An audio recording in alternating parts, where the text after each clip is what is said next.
Friends Technos 1984 అందరికీ స్వాగతం. Date June 23, 2025. చాలా మంది లాస్ట్ వీక్ టెక్ న్యూస్ ఎందుకు చేయాలని అడుగుతున్నారు. ఆల్రెడీ చెప్పాను లాస్ట్ న్యూస్లోనే. 1983 న్యూస్లో నేను బయటికి వియత్నాం వెళ్తున్నాను. ఇప్పుడు ట్రావెలింగ్ ఎక్కువ ఉంది నాకు.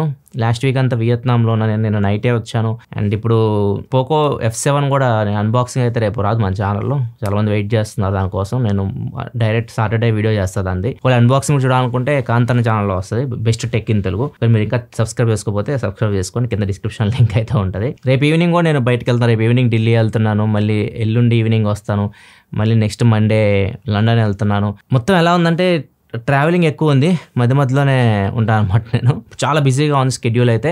అన్ని ముందుకు వచ్చేస్తున్నాయి. ఫోల్డబుల్ ఫోన్స్ ఎప్పుడు ఆగస్టులో లాంచ్ అయ్యి జూలైకి వచ్చేస్తున్నాయి. అన్ని వన్ మంత్ ముందుకు జరుగుతూ వెళ్తూ ఉన్నాయి. ఫోన్లు అయితే భయంకరంగా లాంచ్ అవుతున్నాయి. కొన్ని అయితే కవర్ కూడా చేయలేకపోతున్నాం. అట్లా ఉంది పరిస్థితి అయితే. చాలా మంది కాంతంతో చెప్పించమని చెప్తున్నారు టెక్ న్యూస్ లేనప్పుడు. ట్రై చేద్దాం అది కూడా. మళ్ళీ వాడు భయపడుతున్నారు మీరు ఏమైనా అంటారేమో అని చెప్పేసి. చూద్దాం ఎలా అవుతుందో. ప్రస్తుతానికైతే మాత్రం ఇది పరిస్థితి అర్థం చేసుకుంటారని ఆశిస్తున్నాను. ఇక న్యూస్లోకి వెళ్తే ఫస్ట్ వచ్చేసరికి నథింగ్ నుంచి. నథింగ్ ఫోన్ 3 గురించి. నథింగ్ ఫోన్ 3 జూలై 1కి లాంచ్ చేస్తున్నారు. అఫీషియల్గా వీళ్ళు అనౌన్స్ కూడా చేశారు. జూలై 1కి ఇది లాంచ్ అవబోతుంది. అండ్ దీనికి సంబంధించి ఫొటోస్ బయటకు వస్తున్నాయి. బ్యాక్ సైడ్ గ్లిఫ్ లైటింగ్ తీసేస్తున్నారు. ఒక గ్లిఫ్ ఇంటర్ఫేస్ తీసుకొని వస్తున్నారు. గ్లిఫ్ మ్యాట్రిక్స్ అని చెప్పేసి ఒక చిన్నది కనిపిస్తుంది మీకు టాప్ లో. ఇట్లా అది రూమర్స్ అవి బయటకు వచ్చినాయి. అఫీషియల్ పిక్చర్ అయితే కాదు నథింగ్ ఫోన్ 3కి సంబంధించి. అండ్ ఇంకొకటి దీనిలో ప్రాసెసర్ కన్ఫర్మ్ అయింది. ప్రాసెసర్ స్నాప్డ్రాగన్ వీళ్ళు కన్ఫర్మ్ చేశారు. స్నాప్డ్రాగన్ 8s Gen 4 ప్రాసెసర్ ఇది రాబోతుంది. బ్యాటరీ కెపాసిటీ ఇప్పుడు వచ్చే వాటితో కంపేర్ చేస్తే వెనకే ఉంది. ఇప్పుడు 7500 వస్తున్నాయి 8s Gen 4 ప్రాసెసర్ లో. ఇప్పుడు ఇది 5150 mAh బ్యాటరీ ఉండొచ్చు, 100 వాట్ ఛార్జింగ్ సపోర్ట్ తోటి. And back side 50 megapixel camera setup ఉంటాయి. ఫ్రంట్ కూడా 50 మెగాపిక్సెల్ కెమెరా అయితే ఉండొచ్చు. నథింగ్ ఆల్రెడీ చెప్పింది నథింగ్ ఫోన్ 2కి 3కి చాలా గ్యాప్ ఎందుకు వచ్చిందంటే ఏఐ ఫీచర్స్ చాలా యాడ్ చేయబోతున్నారు చెప్తున్నారు. మరి చూడాలి ఏమేమి యాడ్ చేస్తారు అని మనకి జూలై 1వ తారీఖు తెలుస్తాయి. అండ్ ఇంకొకటి హెడ్ ఫోన్ కూడా తీసుకురాబోతున్నారు. ఒక హెడ్సెట్ నథింగ్ నుంచి వస్తుంది. ఇక్కడ చూడొచ్చు. దీని ఫొటోస్ కూడా బయటకు వచ్చినాయి. ఇది కొద్దిగా ప్రీమియం అనమాట. మనం సోనీ 1000X Mark 5 చూస్తున్నాం కదా, సేమ్ ఆ కేటగిరీ కిందకు వస్తుంది అనమాట. అంటే 15-20 వేలు దగ్గర పెడతారు, లేకపోతే 20-25 వేల మధ్యలో పెడతారు తెలియదు. కానీ ప్రీమియం హెడ్సెట్ నథింగ్ నుంచి అయితే రాబోతుంది. దీని పేరు ఏం పెడతారో కూడా తెలియదు. నథింగ్ హెడ్ ఫోన్ 1 అని పెట్టవచ్చు. నెక్స్ట్ మనకి సామ్సంగ్ నుంచి సామ్సంగ్ అన్ప్యాక్డ్ ఈవెంట్ జూలై 9వ తారీఖు జరగబోతున్నట్టు ఈవీ లీక్స్ అయితే లీక్ చేశాడు. డేట్ అయితే మోస్ట్లీ ఇదే డేట్ లో అయితే మనం సామ్సంగ్ జెడ్ ఫోల్డ్ సిరీస్ అయితే ఎక్స్పెక్ట్ చేయొచ్చు. సామ్సంగ్ అఫీషియల్ గా అయితే డేట్ అనౌన్స్ చేయలేదు. మోస్ట్లీ జూలై 9 లాంచ్ అవుతుంది. జూలై 9వ తారీఖు వీళ్ళు జెడ్ ఫోల్డ్ 7 తో పాటు జెడ్ ఫ్లిప్ 7 FE అని ఒక పేరు వినిపిస్తుంది. ఫ్లిప్ లో బడ్జెట్ ఫోన్ మోటోలా రేజర్ 60కి కాంపిటీటర్ గా తీసుకొస్తారని చెప్పి రూమర్స్ వస్తున్నాయి. మరి చూడాలి తెస్తారు లేదో. జనరల్ గా అయితే మనకి ఫ్లిప్ 7 ఫోల్డ్ 7 అయితే ఖచ్చితంగా ఏదో వస్తుంది. ఫోల్డ్ 7 సంబంధించి కొన్ని లీక్స్ కూడా బయటకు వచ్చినాయి. ఫోల్డ్ 7 ఈసారి సైజ్ అయితే పెరగబోతుంది.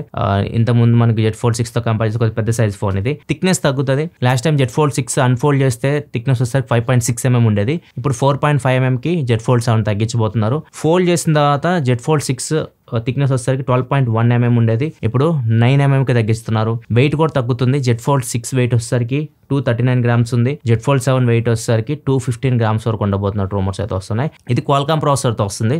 ఫోల్డ్ 7 80 లీడ్ ప్రాసెసర్ తో వస్తుంది. ఫ్లిప్ మాత్రం ఎగ్జినోస్ తో వస్తుంది. జెడ్ ఫ్లిప్ 7 ఎగ్జినోస్ 2500 తో రావచ్చు. నెక్స్ట్ మనకి యాపిల్ నుంచి యాపిల్ పర్ప్లెక్సిటీని కొనడానికి ఇంట్రెస్ట్ అయితే చూపిస్తుంది. డీల్ అయితే నడుస్తూ ఉందంటే మాట్లాడుతున్నారు వాళ్ళతోటి.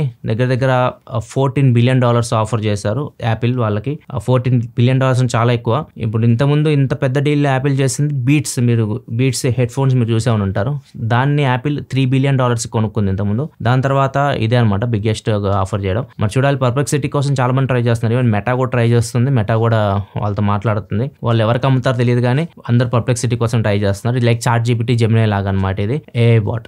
నెక్స్ట్ న్యూస్ దగ్గర వెళ్ళే ముందు డీల్ ఆఫ్ ది డే చూసుకుంటే లెనోవో ల్యాప్టాప్ మంచి ప్రైస్ కి అయితే వస్తుంది. ఒకటి ఇది Ryzen 5 7 సిరీస్ ప్రాసెసర్ తో వస్తుంది. 6GB NVIDIA RTX 3050 graphic card తో వస్తుంది. 24GB RAM 512GB SSD తో వస్తుంది. Windows 11 ఆపరేటింగ్ సిస్టమ్ మీద రన్ అవుతుంది. దీని మీద 9500 రూపీస్ $9500 HDFC కార్డ్స్ మీద డిస్కౌంట్ వస్తుంది. అన్ని కలుపుకొని ఆఫర్స్ ఇది మీకు 56,490 అయితే వస్తుంది. డీల్ లింక్ కింద డిస్క్రిప్షన్ పెడితే అక్కడ నుంచి మీరు చెక్ చేయొచ్చు. ప్రొడక్ట్ ట్యాగ్ ఉంటే ఇక్కడ ట్యాక్స్ లో కూడా పెడితే అక్కడ నుంచి చెక్ చేయొచ్చు. నెక్స్ట్ మనకి అమెజాన్ ప్రైమ్ డే సేల్స్ అయితే నడబోతుంది. ఓన్లీ ప్రైమ్ మెంబర్స్ కి మాత్రమే. ఎవరైతే ప్రైమ్ మెంబర్షిప్ ఉంటుందో వాళ్ళకి మాత్రమే ఈ సేల్ అనమాట. ఇది టీచ్ చేస్తున్నారు వీళ్ళు. డేట్ వచ్చేసరికి జూలై 8 నుంచి జూలై 11వ తారీఖు వరకు ఈ సేల్ అయితే జరుగుతుంది. Exclusively for prime members. Next మనకు ఒప్పో నుంచి ఒప్పో రెనో 14 సిరీస్ ని టీచ్ చేస్తుంది. ఒప్పో రెనో 14 సిరీస్ లో 2 ఫోన్స్ వస్తాయి.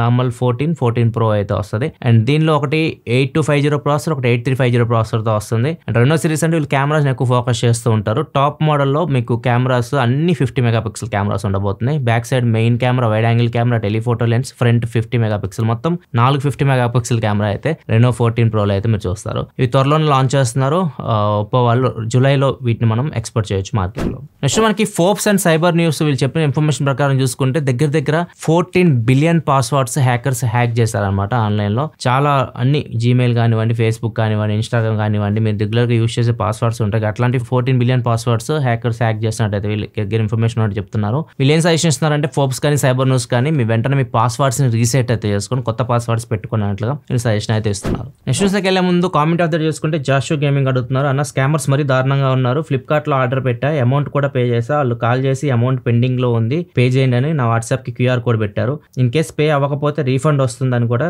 అన్నారు. పే చేస్తే లాస్ట్ కి రిలీజ్ అయ్యా అది స్కామ్ అని. వాళ్ళకి మన ఆర్డర్స్ డేటా కూడా ఎలా వెళ్తుందో కూడా తెలియట్లేదు. వాళ్ళ దగ్గర అన్ని డేటాలు ఉంటున్నాయి, ఎలా వెళ్తున్నాయో తెలియదు. కానీ ఇంటర్నల్ గా ఎవరైతే ఉంటారో ఏదైనా కంపెనీలో పనిచేస్తూ ఉంటారు కదా, వాళ్ళ దగ్గర నుంచి డబ్బులు ఇచ్చేసి డేటా కూడా తీసుకుంటా ఉన్నారు. ఈవెన్ గవర్నమెంట్ రిలేటెడ్ డేటా కూడా వాళ్ళ దగ్గరికి వెళ్తుంది. ఎలా వెళ్తుంది నాకు అర్థం కావట్లేదు.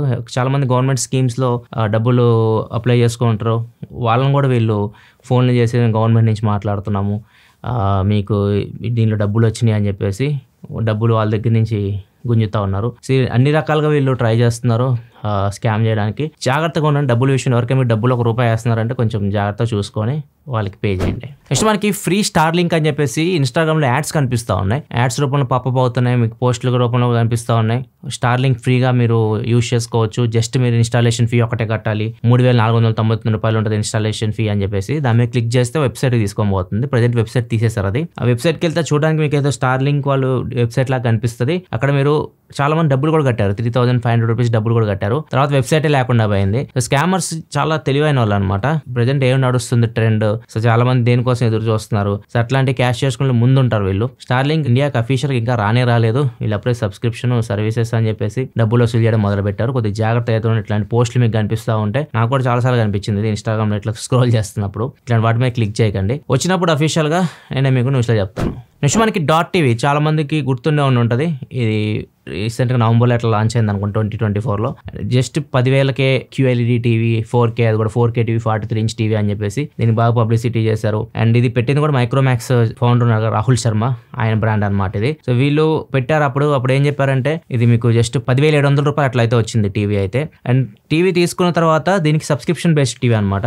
అంటే ఎవ్రీ మంత్ $799 అట్లా సబ్స్క్రిప్షన్ ఫీ కట్టాల్సి ఉంటుంది. దానిలో మీకు OTT యాప్స్ కానివ్వండి, కొన్ని లైవ్ టీవీస్ ఉంటాయి కదా, అట్లాంటివి టీవీ ఛానల్స్ అవి ఫ్రీగా అయితే ఇచ్చారు. ఇది 4 సంవత్సరాలు వారంటీ కూడా ఇచ్చారు అప్పుడు స్టార్టింగ్ లో. అండ్ ఇప్పుడు వీళ్ళు డార్ వెబ్సైట్కి వెళ్ళి చూస్తే కంప్లీట్ గా దాన్ని క్లోజ్ చేసినట్టు కనిపిస్తూ ఉంది. వీళ్ళు యాక్చువల్ గా స్ట్రీమ్ బాక్స్ అని చెప్పి ఒక కంపెనీతో పార్ట్నర్షిప్ తీసుకొని ఈ సబ్స్క్రిప్షన్ టీవీ తీసుకొని వచ్చారు. ఇప్పుడు ఆ స్ట్రీమ్ బాక్స్ అనేది వెళ్ళిపోతుంది, ఇండియాలోనే ఉండట్లేదు. సో అందుకని చెప్పేసి వీళ్ళు మొత్తం ఆపేస్తారు. లైక్ ఆ టీవీలో మీకు ఏమి రావు, ఏదైతే వాళ్ళ డార్ టీవీ యాప్ ఉంది, ఆ యాప్ కూడా పనిచేయదు. సబ్స్క్రిప్షన్ సర్వీసెస్ అన్ని క్లోజ్ చేశారు. అండ్ వారంటీ 4 years అన్నారు కదా, వారంటీ కూడా టీవీ మీద ఏమీ ఉండదు అనమాట. వారంటీ కూడా దీనికి ఏమి ఇవ్వట్లేదు ఇప్పుడు. ఇంకా సర్వీస్ లాంటివి ఏమి ఉండవు అనమాట. టీవీ ఏమైనా అయింది మీకు సర్వీస్ సెంటర్ ఇలాంటిది ఏమి ఉండదు. అండ్ అప్డేట్స్ కూడా ఏమి ఉండవు ఈ టీవీకి. సో ఉన్నంతకాలం వాడుకోవాలి. టీవీ ఒకవేళ కొన్ని ఉంటే వాడుకోవాలి. ఇప్పుడు యాప్ సబ్స్క్రిప్షన్ ఇట్లాంటివి ఏమి ఉండవు. సో ఎగ్జాక్ట్గా అది ఎలా వర్క్ అవుతుందో నాకు తెలియదు, నేను అది యూజ్ చేయలేదు దాన్ని.